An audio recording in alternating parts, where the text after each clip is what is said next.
Welcome to Interviews with Travel Families, where every Friday we ask travel families how they do it.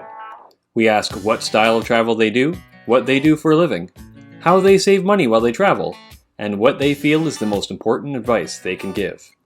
If you join us on YouTube, please join us in the comments section to tell us more about yourselves and your travel dreams. If you're joining us on our podcast, sit back, learn, and enjoy. Every week we interview a new family to find out how they travel. This week we are interviewing a travel family with hearts of gold. Their goal is to create a not-for-profit called World Family Project. I, for one, am really excited to hear about this and about how you guys are traveling. So, welcome to Michael, Amanda, Sarah with an H, and Adrian. We are super excited to have you guys on with us today. And our first question we'd like to know is, where are you talking to us from? Well, thank you for having us. And we're excited to be here as well. Sarah wants to tell you where we are right now. So go ahead, Sarah. Devine, Texas. Devine, Texas. Cool. All right. Awesome. Great. Well, welcome. Tell us a little bit about your family. So we won't bring up the kid we keep in the cupboard. We'll just talk about these two. But no, so we met in Germany. Both Amanda and I were in the military and we were stationed in Bavaria. It's the southern part of Germany. As you can see, two kids. So we don't have one in the cupboard, I promise. But we are huge Harry Potter fans, hence the reference. Adrian is just about to turn a year. He was born on October 6th, so he's just a few months away from his year birthday. And then Sarah is about to turn 8 and 11 months right now. When we met, we traveled all over Europe, really kind of started us on our traveling ideal with our family. And Sarah here has been to 20 countries. So she went to 20 countries before she was 7. And he has yet to get to one, but we're waiting for his passport. Wait. So I was pregnant with him when we went to Mexico. So technically, yes, he went to Mexico. So. But we're waiting for his passport. We're hoping to go to Mexico again in March for a World Schooling Summit. We also went to Disney, though. It's still like 4 states. That's actually another commonality that we have, aside from common names. Corbin and Wilder are about 7 years apart. Oh, really? Yeah, okay. So kids have that kind of bigger age gap too. Yeah, and as parents, we all had to relearn how to do baby. Oh yeah. Definitely. Corbin had just gotten to that age of being a little bit more independent, and then like new baby, and you're like, oh right, going back to that again. That is what we're going through right now. Yeah. What do your travels look like right now? Right now, our travels are kind of limited. So we came back from Germany to be with the grandparents. Our parents are a little more elderly. And given the pandemic, I mean, naturally, we're kind of stagnant for now. But we do travel. We did a road trip out to Disney World this past May where we were camping the whole way out and all the way back. So that was a fantastic trip. Nice. Super exciting to do with the infant. It's actually really good. I'm making it sound like it wasn't, but it was good. Yeah, he actually sleeps so much better in the tent than he does in our crib. So. It's because he gets to sleep closer to the crib. Yeah, so that was great. But right now, our plan is to ramp up. We're trying to get the kids back used to traveling again, and we're hoping to ramp up to 90-day kind of staycation or excursions where we're going to go to, insert country here, and we want to go do slow, immersive travel. So we want to spend 90 consecutive days in one area and get to know the country, speak different languages. Like she's constantly doing foreign language studying or homeschooling. And yeah, that's our goal. So right now, I think this year we did one trip. We have another one. We just did a Portland trip a couple weeks ago. And then we're going to a surprise trip for this one for her birthday in December. So we won't say what that is. But these are just short trips. Next year, we're planning, I think, a 30-day road trip up to the East Coast. 30 to 45. Yeah, 30 to 45 days, and then we're going to slowly ramp that up. Nice. Just depends on if the parents will let us go. Yeah, that's the other thing about the dog. So we have to have our parents babysit the dog. Yeah, that's the reason we won't let our kids have dogs. We actually had to cut our Disney trip short because our last day, the little one over here was missing her pup a little too much.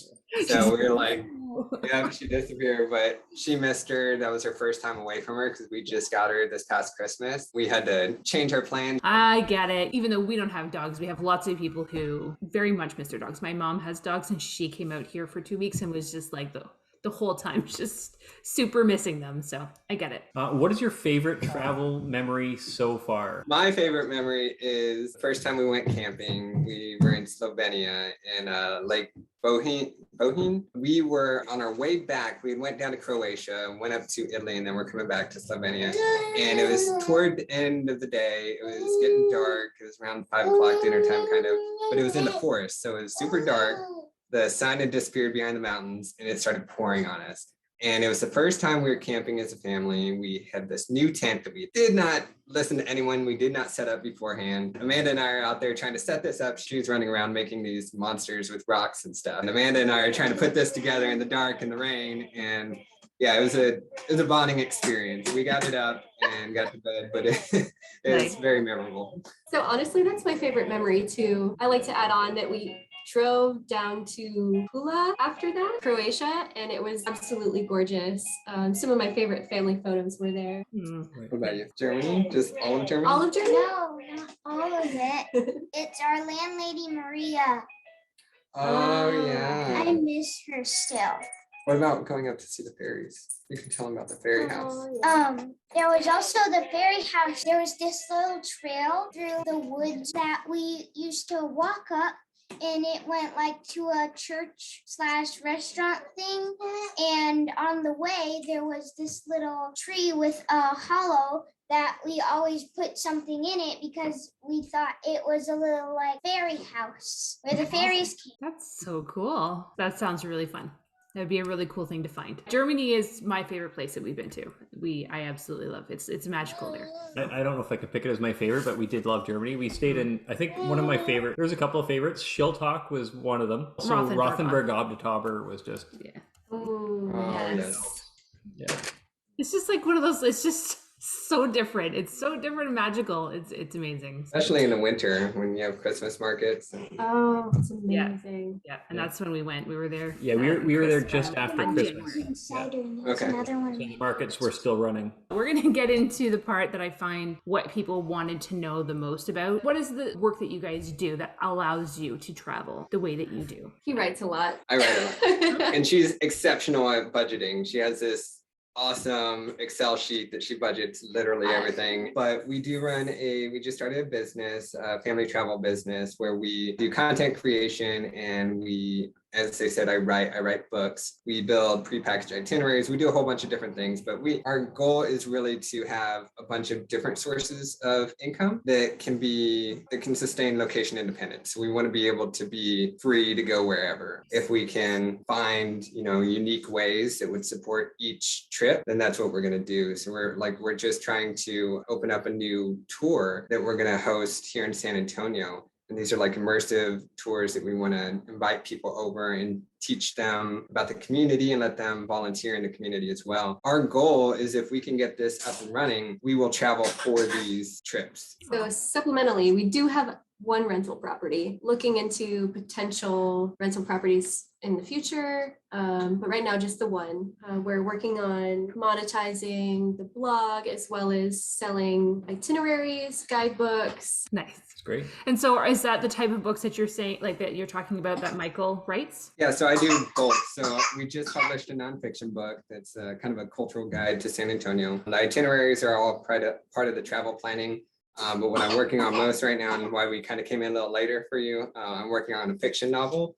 It's my first fiction novel, and I just got some feedback from my editor, so we're working through that right now. Okay. So I write a bunch, and then little one here has this awesome idea for a children's book series that we have started the first book, and we are working on subsequent books. So we just got to build out that concept. That's super exciting. Can I ask, are you able to share what your fictional book, like the genre, or a little bit about what it's about? It is a dystopian novel based in 2098, and it's kind of a commentary on the world and where choices of today are taking us. It integrates a bit of science fiction as well. So the main character is what I call biomimetic being, which biomimetic means it imitates life. So it's kind of like an AI. So there's sci-fi component to it as well. So that's really cool. Now, budget-wise, you were just saying that, Amanda, that you do a lot of the budget for that.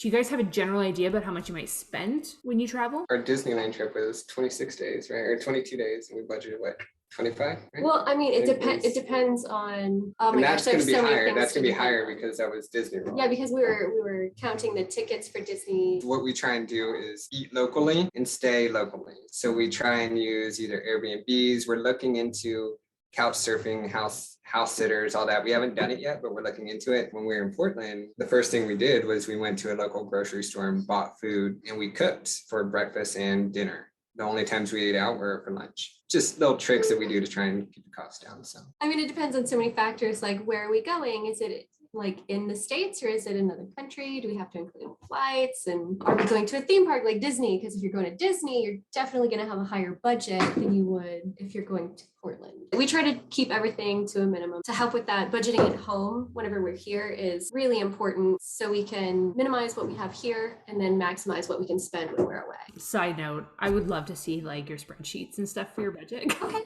I'm just like one of those people that I'd be like, Yeah, we're I actually wanna both know kind of exactly. spreadsheet nerds. Oh, really? yeah, that's awesome. So we noticed that on your blog and on YouTube, you have a lot of curriculum for homeschooling. Can you tell us more about sort of both your philosophy for homeschooling right now and what your plans are for it as you go forward? So there's a whole bunch of different things out there, like so much. Our initial plan was to start her when she was in 3rd grade.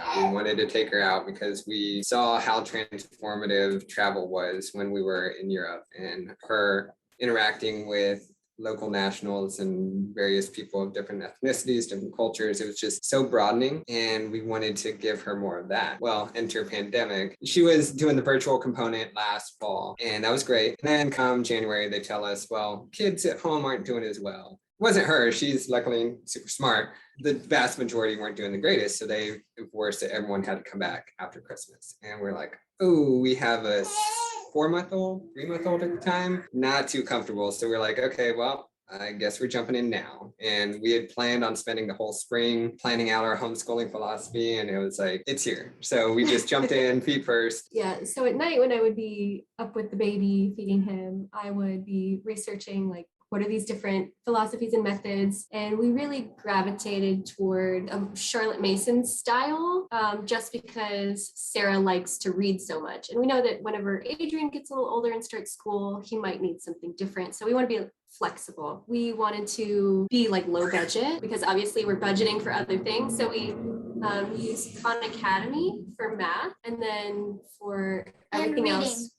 They do have reading and grammar as well on Khan Academy for the younger kids. And then whenever she gets into high school, there's science. We use something called Under the Home, which is science and history, which is a free resource, but it has a whole bunch of different topics that are not only interesting, but it's something that she's able to do mostly independently. We also try to make every time we go outside the house a learning experience. And so every time we have to go into town, we'll stop somewhere and have a lesson. So we also use Duolingo, the free resource for her to do immersive studies. So we break her curriculum into 6 or 7 week blocks. So we do 6 weeks of study, and then the 7th week we do a project week. So we're not doing too many testing. We do more practical exercises. And then we have her doing a different language each 6-week block. And then by the end of the 6 weeks, she's supposed to recite something by memory in that language. So just a small passage, but you have to read it and then recite it to us by memory. So what we coined it is travel schooling, but everyone uses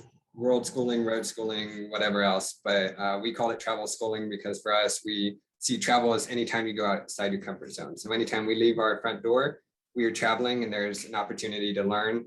And recently we just started doing, like Amanda was saying, lessons, but Sarah and I will go do live lessons on our Instagram. We're trying to get people to come show up because she would love to talk to some kids and ask some questions and put Daddy on the spot because I'm the teacher. But yeah, it's been a lot of fun. I was actually going to ask if Sarah's okay to answer just what it's like to be somebody who was in school and now is doing homeschooling and, well, travel schooling, and what that's like for you. Well, I did have friends, and it's a little hard for me right now because I'm in homeschooling and there's COVID and stuff. So I can't really make very many friends, but it's fun to do it, the videos and stuff. Well, I like the stagecoaches because they're horses and stuff. She likes the lessons because she loves to talk, right? So you like talking. She on those loves being on videos. camera. So it's a good way to get her engaged in whatever we're doing, is just letting her be on camera and talk. So she'll end up really teaching herself. And we'll have to find out when you do your lessons, Sarah, and we'll get Corbin to watch them. Oh, that's cool. Ask hard questions. Oh, and can he be my pen pal? I think he'd be open to that. Probably be able to do that. Yeah, That's absolutely. what we've started. We reached out in a couple groups, and she has a couple pen pals now. So Nice. That's so great. cool. This is when we get to ask you about your vision for the World Family Project. it is our long-term project. So we just settled on the name. We bought the domain space because we want to make sure we can keep it. But we want to have a certified 501c3, and it's going to be nested under the vision of our travel business. Our travel business's vision is to change the world one nameless stranger at a time by bridging cultures through travel, education, and service. And that's what we want our nonprofit to fall under as well. So we believe that we can inspire behavioral change. We can inspire people to become more connected if we get them to, one, travel and be immersed in those cultures, and then change the way they travel to a more mindful way so that they are traveling to learn and traveling to serve. So taking advantage of every learning opportunity there is, and that means immersing yourself in cultures and communicating with people, getting out of your comfort zone, and then serving. So actually giving back, and we want to help people find those volunteer opportunities where they can give back to the communities that they serve in and that they travel in, and being mindful that, you know, we're not just vacationing in a vacuum. We have an impact on everyone and everything around us. We're not 100% sure how we're going to do it. As of right now, we are supporting various charities that have similar visions to us. So each month we donate 10% of our profits to a cause of the month. This month, I think it's Child Fund International. When we implement those additional tours I mentioned, we're going to partner with local charities. So the one in San Antonio, we're partnering with the South Alamo Regional Association of the Homeless. And we're going to donate 10% of any proceeds to them. The other day we were tossing around an idea. So we're talking about doing these for-profit excursions. So we were thinking we could expand that and actually take families around the world to complete some kind of service project. Nice. Yeah. That is good to know. It's kind of neat to see it. That's very different. We haven't seen yet any like world travel families that are starting not for profits and all that kind of stuff. Now, before we get on to our last question, a very important question, so you gotta stay tuned. Can you just tell us a little bit about where the viewers can find you online? It's Novel Excursion Travel on Instagram and Facebook, it's Novel Excursion Travel. On Pinterest and Twitter, it's Novel Excursion. We have a website, novelexcursion.com, where we have everything that we've been mentioning on there. We just opened up a group about a month ago on Facebook. So that you would find it facebook.com/groups/Novel Excursion, where we are trying to build a community of caring and selfless humans. Don't have enough subscribers to have that nifty little slug at the end with Novel Excursion Travel, but you can just search us and you'll find us. We're the only ones there. So there's going to be a link for all of those things in the video description. Our final question that we always like to ask our travel families is, if there's a family who's just starting out, even just thinking about it or wanting to get started on doing an adventure like this, what tips or advice do you have for them? for the families who have kids homeschooling on the road, finding pit stops where you can take a pause on the road trip, take a learning break, and not just, bam, we're here. Why don't you just do some homework?